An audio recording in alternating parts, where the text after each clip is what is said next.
Alright guys, during the time that I used to Christopher live, Salvini. study and work in Sydney, Australia, apart from graduating at uni, I also used to find time to have fun over there, especially when I'm missing home. No better vibe than the Afrobeats festival.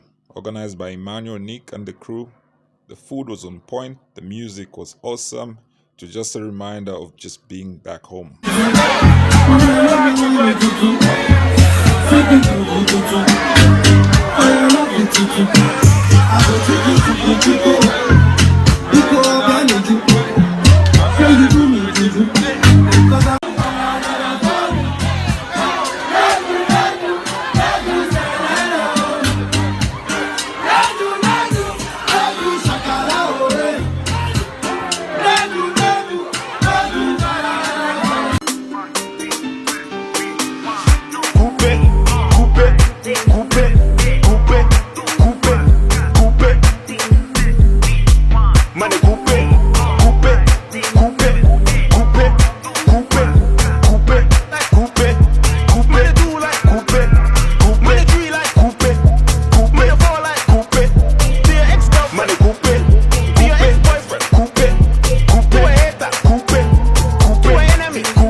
Reach me.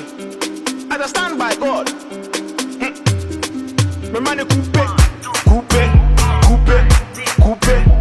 Next time we're in Sydney or Melbourne, Australia, check out the Afrobeats festival and tell me what you think, because the vibe is always epic.